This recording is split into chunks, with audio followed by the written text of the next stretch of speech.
enough, huh?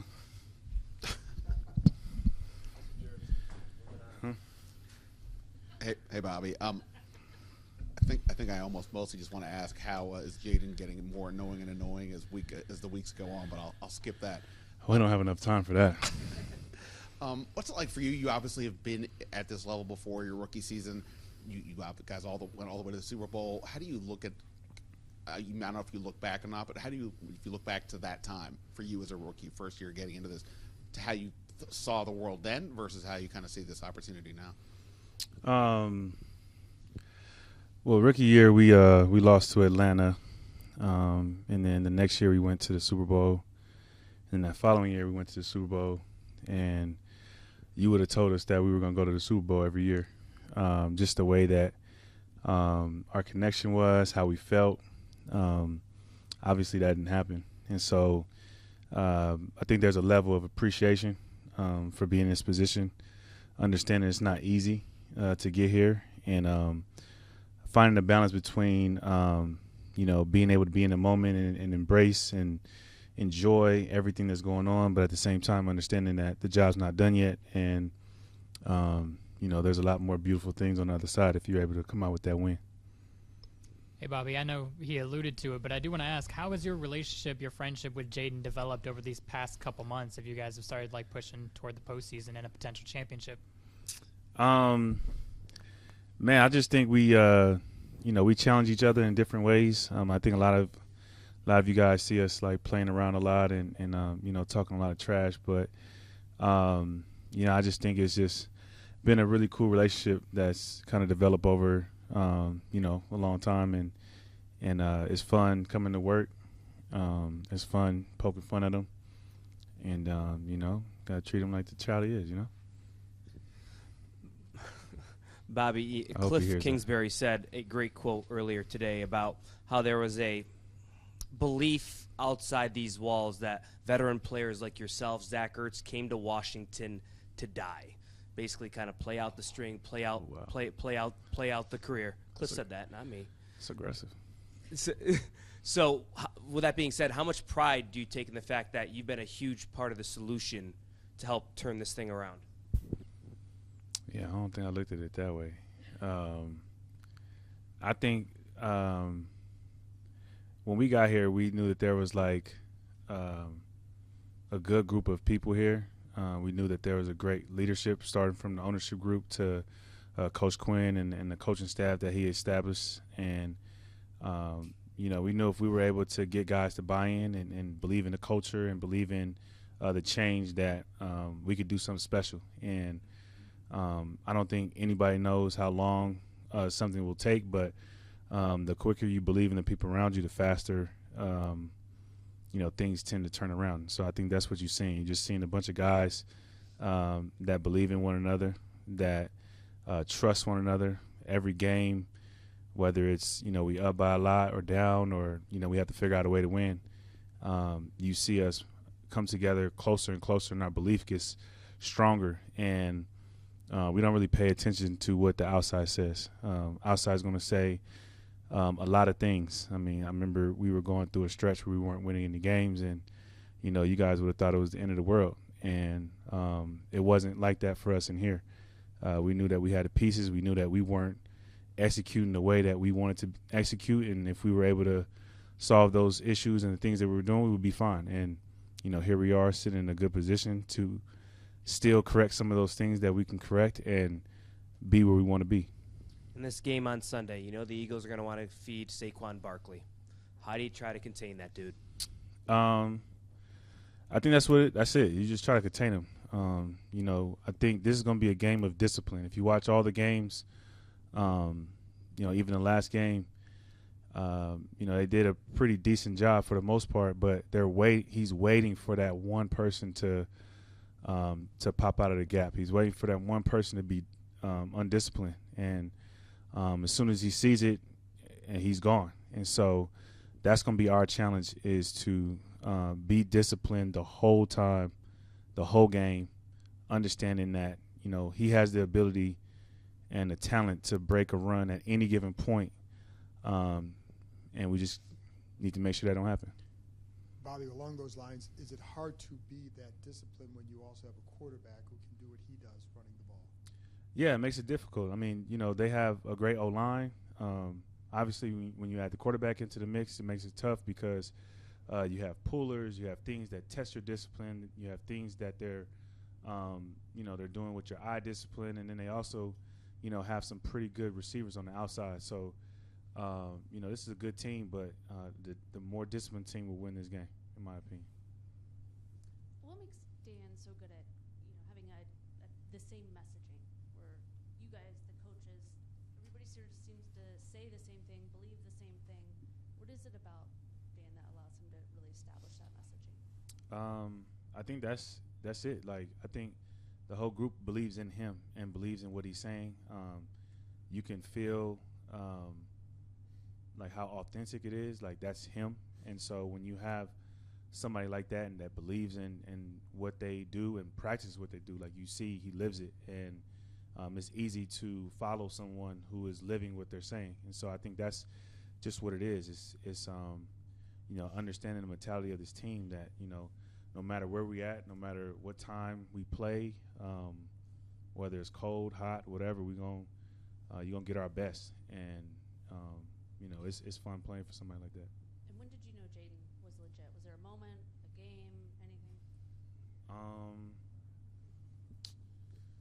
Yeah, I don't know. I think probably OTAs where when he was coming out trying to talk trash and barely knew the playbook. Did Dan use the phrase dog-ass competitor even back in Seattle? You talking like 10 years ago? I'm going to say yes. Nah, I don't. He said some with cuss words, but I don't know if it was that one. And with Saquon, facing him twice, does that help you understand his mindset? Which angles, does that help you, I guess, when you're on the field trying to read him? It helps you because you have more film. I mean, that's pretty much it. I mean, I think they're watching some things. I'm pretty sure they're looking at plays that they felt they could have gotten more yards on or gotten more success. Just like we're looking at plays that if we would have did this or did that, they wouldn't have gotten the plays that they got. So it's good to have obviously film against our defense, against some of the things. But at the end of the day, everybody, you're going to get their best plays. You're going to get their best. He's going to run his hardest. You just have to take really good angles. But, again, he's a very talented player, and you just want to make sure you're doing your job and not trying to do somebody else's job, because the moment you do that, that's when he's going to find it. Bobby, when you were weighing your options this past offseason, what drew you to this team other than Dan, and what were your expectations coming in, if any? Coach Norton was for sure up there just as much as Coach Quinn was.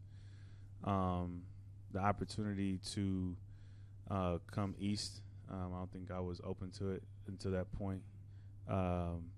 School, there was just a couple of things that just kind of, played into that decision being the right thing for me. And then, again, I believed in Coach Quinn and Coach Norton and the staff, and we just had to get the players to buy in. And so, I knew that if we could do that, we could put together something special. But I'd be lying if I said in OTAs we would be here, but it wasn't too far-fetched. It's just we had to get people to believe that was possible, and they believe faster than even the people on the outside. There are a lot of guys here who are on second chances, third chances. What does it say about this team's culture that they've taken full advantage of those chances to create something special this year? I think that's what makes our team so special, and I think that's what makes our connection easy and special, because no matter where you at in your career, I think we're a group of guys that have been doubted, or people felt like the best ball was past them, and nobody in there believed that. And when you're able to find a common ground like that, it allows you to push the people around you and try to maximize everybody's talent. And so I think that's the biggest thing, is just, it's a room full of people, from the coaches to the players, that have been doubted, that, is more interested in prove ourselves right than the others wrong. Bobby, when you hear people saying that you guys are the underdogs this week against the Eagles, people said it again, for the Bucs game, the Lions game too. How do you guys as a team feel? Do you embrace that underdog role? Does it motivate you guys even more, fuel you guys even more? I mean, that depends on who you ask. I mean, I know people that probably feed into that. I'm not typically one that feeds into it. I mean, what does that even mean? You know what I mean? Like, when you go out there and you play and you put the pads on, like, you're not out there tackling thinking about being an underdog. You just making plays. And so that's kind of an element of listening to the outside noise. If they said we were the one that had the upper hand, like, what does that do? Doesn't change how you play, doesn't help you make a play. It does nothing for you, but, it's just more an ego thing. And so we just want to go out there and play good ball and make sure we play our best ball that day. And, the 2 times that you said we were underdog, I felt like we played our best ball that day. And that's the team that moved on. And we hope in the same case come Sunday. And during the season, specifically, like, Zach Ertz has said a lot to us, like, being here has made him feel young. Like, one time he said 10 years younger. He says made him love the game even more. For you personally, playing with this team, with this group this year, how do you feel like it's impacted you in terms of kind of maybe some of those feelings? I don't know if I share those same sentiments, but I will say that it's good being around a group and being with a group that believes in you, that believes in your talent, believes in your abilities, and no matter where you are in your career, whether you're a rookie or whether you're a veteran, having that support around you is always something that pulls the best out of you. So I would say that it's been nice to have that support from top to bottom this year, because it definitely hasn't been that way the last few years. Bobby, at the halfway mark, I asked you if you thought this team could be special, and you said it could be. And you mentioned when you were in Seattle how you guys at the halfway mark had made a move and brought in another player to kind of solidify you guys as being a threat that year. So right after we had this conversation, you guys went out and got Marshawn. Was that a moment where you knew that even the Braintrust in the building thought that you guys could be a legit threat to be where you are now? Yeah, I mean, I think a lot of it too was we were still kind of going through stuff. We were still being challenged as a team, whether it's being up, being down, having to come back, having to close a game out. A lot of the times you don't get that experience before you go into the postseason. So I think that's been great for our team. But when you believe in literally everybody in the building, from the head coach to the GM to everybody, even for them to go out there and make that move, it shows that they felt the same way we were feeling, that this team is special and that we have a chance to do something that people will remember for a long time. And so again, I just think it showed that everybody in the building, from the higher ups to everybody, we feel the same way, that this is a special group, and we just out here to show it every single day, every single game. And I think everybody feels it from when they put on that film or watch this on TV or whatever. You see like how much fun we're having, how connected we are, how no matter what the game is, whether we down by 10 or up by 10, you stay locked in because you know that this is a group that will be able to pull it out one way or another. And that's just what we've been doing. Appreciate y'all.